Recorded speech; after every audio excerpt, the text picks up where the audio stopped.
So AOC, whatever we say about AOC politically, which, we may or may not agree with socialism, how she capitalizes off all the opportunities.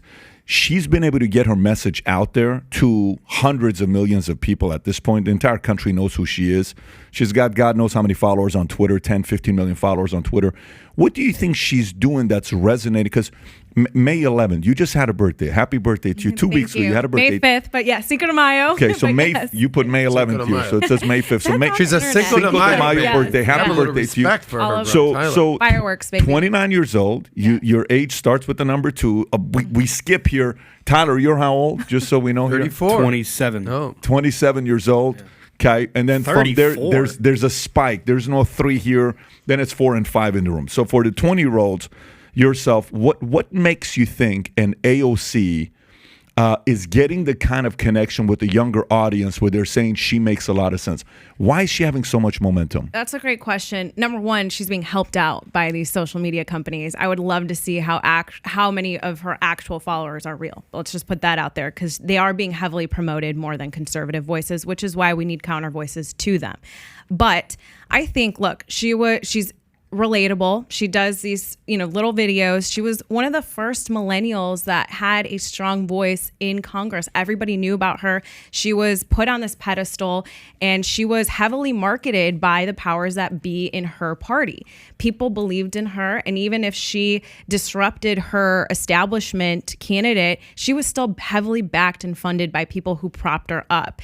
And so she's able to penetrate in all these different areas, whether it's Twitch or social media and all of that, to try to be relatable. Now, everything that she says, 90% of it does not make sense, but we live, especially millennials, live in this kind of soundbite culture where they take this emotion-based little 15-second things that she says, and then they go and run with it, as we see with these culture wars. And then that's why she's so effective. But she's actually destroying her party at the advantage to conservatives, because people are now coming more on our side because she's controlling the Democrats today. She controls the narrative because she's able to raise money on her own because of her big platform, and she has the voice to do it. Do you think she's dumb?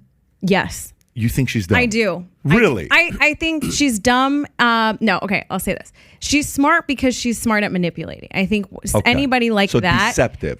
Is deceptive. Okay. In terms of raw intelligence, I would say some of her things that she says about the economy and things just don't make sense. So from that perspective, no.